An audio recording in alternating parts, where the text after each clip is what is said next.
right, hello everybody, and welcome to the Hitchhiking Ghost podcast.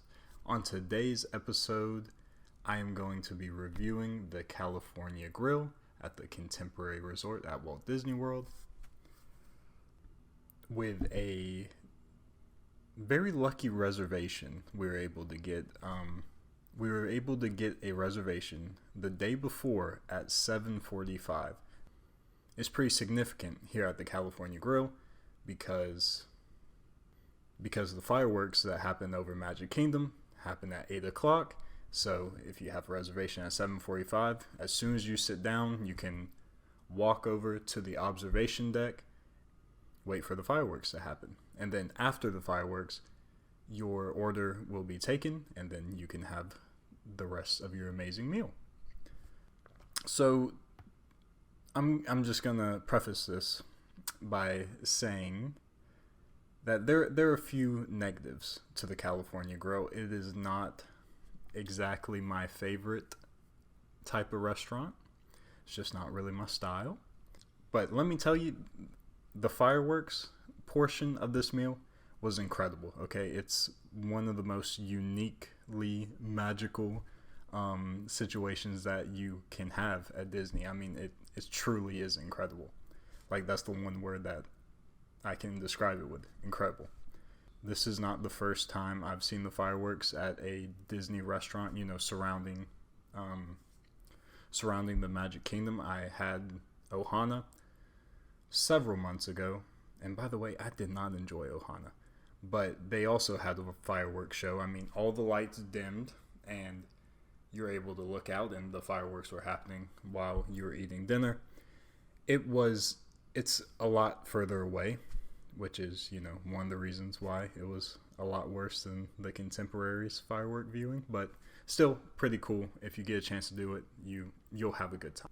Completely different experience. I don't know why I'm rambling so much about Ohana, but it just popped into my brain. So, when it comes to the California Grill, I've eaten there once before this, and I did not like it at all. And I was just completely disappointed. My expectations were like sky high, right? Because my brother had just went about a month prior to me going, and he was saying, oh man, it's absolutely, like, the food is great, the fireworks are great. So I'm like, all right, cool, I'm gonna have to try it. So like a month after that, we got another lucky reservation. We tried it, and at the end of the meal, he said, I don't know what happened. And that's always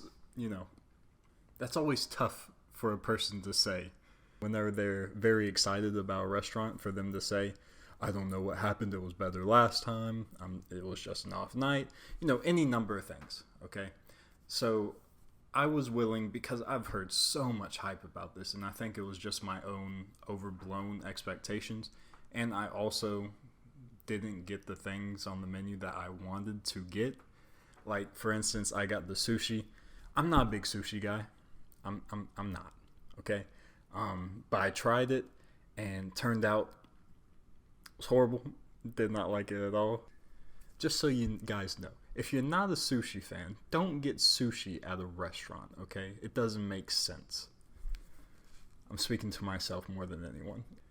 So whenever we dined here first, I had the huge expectations, and the food just didn't meet those standards. So it was just a really large disconnect, so I didn't really enjoy my time as much as I could have if I went there with an open mind. And again, got the sushi instead of the flatbread like an idiot. I should have gotten the flatbread because I love flatbreads, but I just, I wanted to expand my comfort zone. And that's what happens whenever you expand your comfort zone. You are extremely disappointed. Just kidding. Always expand your comfort zone. I would like to say right now, because I've already spoken pretty negatively about the California Grill, I would like to say right now that this place exceeded my expectations this time around. Now, these expectations, don't get me wrong, were a lot lower than the almost perfection that I thought I was going to taste last time. So the food and the final price I want to talk about like last, because those are two extremely important parts of the California Grill, because the price, I'm sure most people already know this, but the California Grill, you are paying for the experience. Like, it's a price. There's a hefty price tag to it. But it is for good reason, because the restaurant, it's not some raggedy place, okay? It's at the top floor of the Contemporary, has a great view of the Magic Kingdom, especially the fireworks, has its own elevator. It has, like, own elevator strictly for the restaurant. Like, you can only get on this elevator if you are going to the restaurant. And there's also a dress code that I've actually seen enforced. Like, no tank tops, no sandals, and stuff like that. And they also, I've actually seen people rent shirts, like button-down shirts from the California Grill just to eat there, which is pretty crazy to me. Our experience, we didn't get to sit in the main dining room. There's like a main dining room, and then there's a little side dining room, which was almost like a private room. There was only a few tables there, which I enjoyed. It was very quiet. It was really nice, actually. But the only problem with that is that we did not have a view of the Magic Kingdom from where we were sitting at. We had a view of Epcot, and the Epcot ball now, Spaceship Earth now has a bunch of lights all over it for the 50th anniversary. So it was definitely pretty cool to see. Not really a big deal to me. Some people might have a differing opinion on that. Like, if you go into the Contemporary, you need a view of the Magic Kingdom. For me, myself, it does not matter to me that much. But because you can walk about 20 seconds and you can get the view of the Magic Kingdom from the observation deck, and that is where we saw the fireworks. And speaking of the fireworks, as soon as we came into the restaurant, we had a reservation at 7:45. We came in and sat down, and our orders did not get taken until 8:15. There's a reason for that. The server did not wait for 30 minutes just to come over there to help us. He let us know as soon as we sat down that the fireworks were about to start. He let us know, and he said, I'm not going to take your order right now. I'm going to take your drink orders, and I'm not going to take your food orders, so everything can be fresh. So go outside, enjoy the fireworks on our observation deck. If you don't want to, I can take your order right now, but if you do want to, I will take your order after you view the fireworks. And we chose to go outside and watch the fireworks. Incredible. I loved it. And it was actually the first time I saw the new show, and I liked that show. Yeah, it was pretty good. I still need to see it, on Main Street, but from the California Grill, it was a pretty good experience. Now, to add on to the theme of the server waiting to take our order from us, this meal does not rush you in the slightest bit. I mean, our reservation was at 7:45. We did not get finished with our dinner until about 10 o'clock at night. So our orders were placed at 8:15. We appetizer, entree, dessert didn't end until 10 o'clock. So it's not a meal you're going to be rushed during. It's going to be paced correctly. So you don't have to be worried about being rushed or anything like that. Now, during this meal, here's one, like, teensy little knock on it. I drink a lot of water, okay? And whenever there is water available from the from the California Grill that's been filtered, I'm going to take full advantage. So I drank so much of the water. And sadly, my water glass was empty for a big portion of the meal. Like, I don't blame the guy. He's not going to come over there and keep refilling because it was empty a lot. And I'm really understanding because another server came from a different area, different section of the side room, and filled up my water glass. I'm very aware that most Disney restaurants are understaffed at the moment. It is not a knock on the service. Now, for this meal, they were using a 3-course menu for the 50th anniversary celebration. And some of these were offerings from 50 years ago that they made twists to, like for my appetizer. I tried the lobster bisque, lobster and parsnip bisque, which had a little 50th symbol on it. Actually, here, I have the menu right here.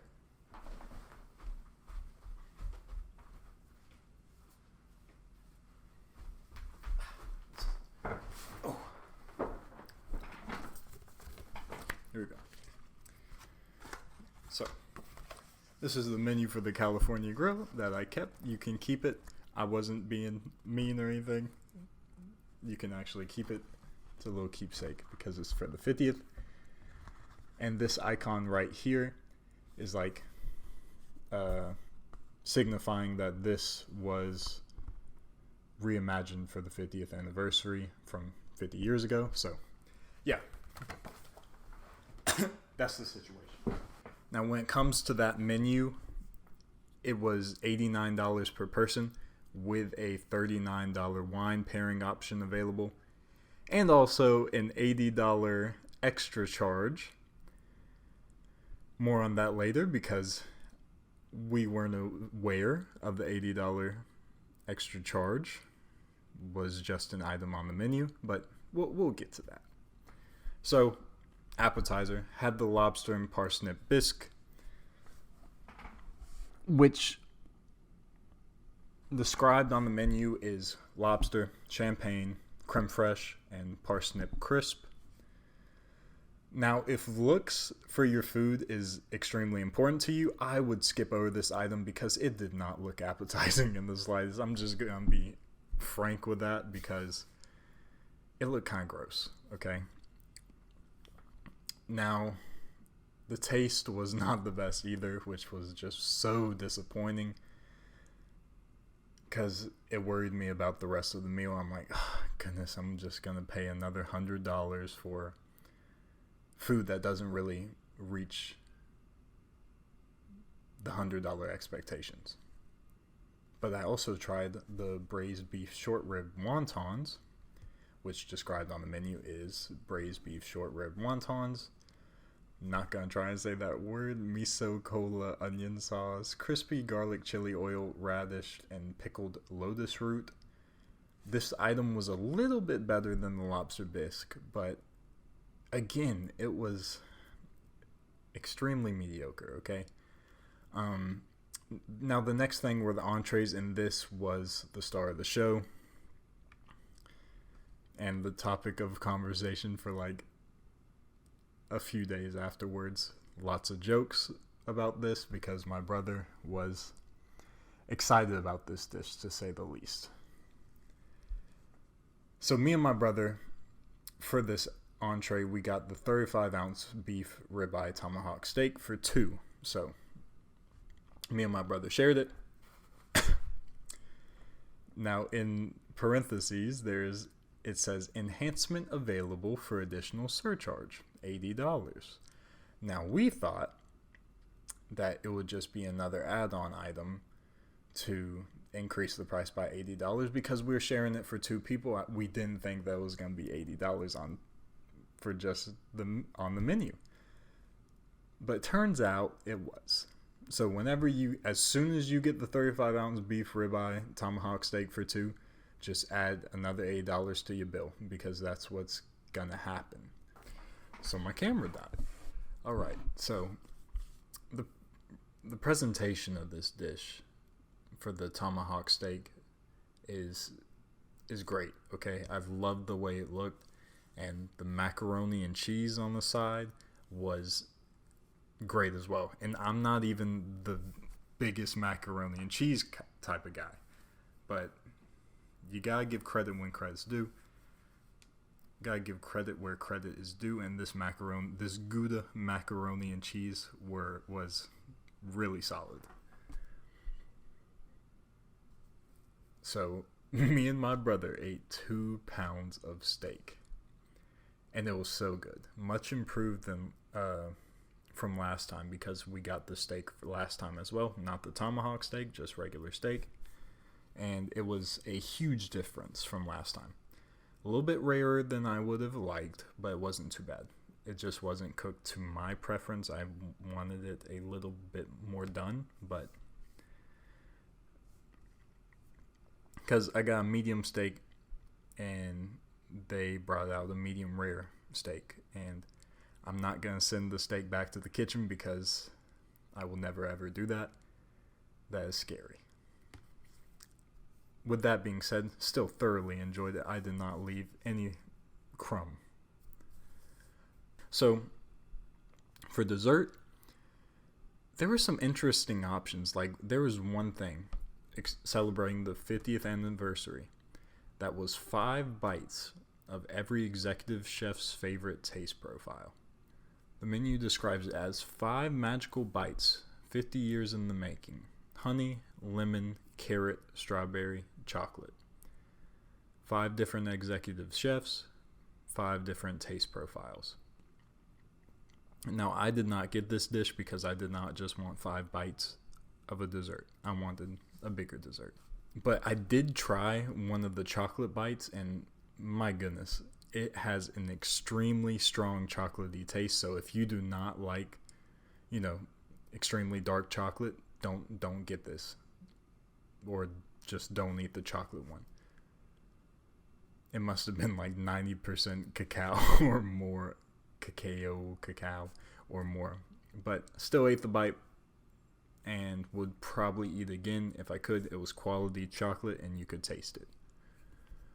Now, the dessert that I got to try were the lavender sugar donuts, which is described on the menu as lavender sugar donuts, coconut frozen dessert, blueberry gin jam, and pistachio crumble. Now, these donuts were keeping the theme of the entree being great. All right, great food. I don't know what it was specifically about them.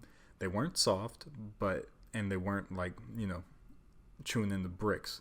They were firm, all right?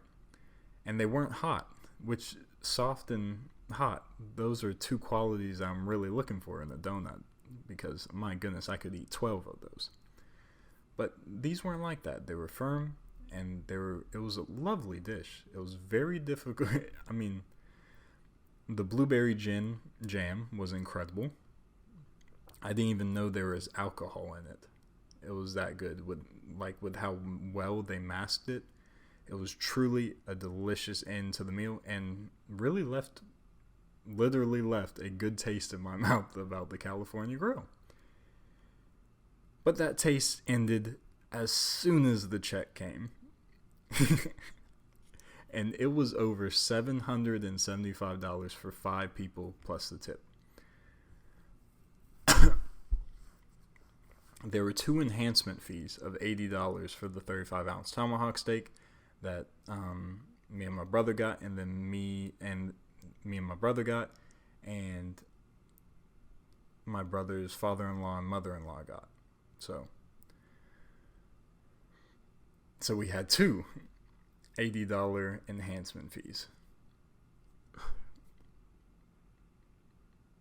On top of the $89 per person regular. Luckily, we didn't get the additional wine pairing because, my goodness, we would have been out $200, $200 a person. So after the check and just bringing like everything into account, the quality of food, the atmosphere, and the money, with the price point that it is, it just was not worth $150 a person. It just wasn't, okay? If it was like at an Ohana price point, this would be close to an 8, and I would say run there, okay? I would absolutely run there if it was at an Ohana price point, but it's not. It is at double Ohana, Um, the appetizers were very underwhelming in my opinion, but the entree with the extra $80 was really good, and the dessert was really good. But for $150 a person, just not worth it. So in conclusion, I am going to rate this as a 7.5. The food was quality. You could taste it. The real estate can't be beaten. I mean, the view of the Magic Kingdom, absolutely incredible. But there are other restaurants with a lot with better food for me, and also a better price point for me. And with that being said, I mean, this is an excellent special occasion restaurant. The views of the park and the fireworks are incredible, and you just can't get anything like that anywhere else on property. And the food is good, but my goodness, be prepared for a solid slap on the wallet, because that check's gonna scare a few people, All right, so that will do it. I appreciate everyone for listening. Apologize for the camera issues, but those will be fixed before the next video drops. So thank you all for listening, and I hope you have a wonderful day.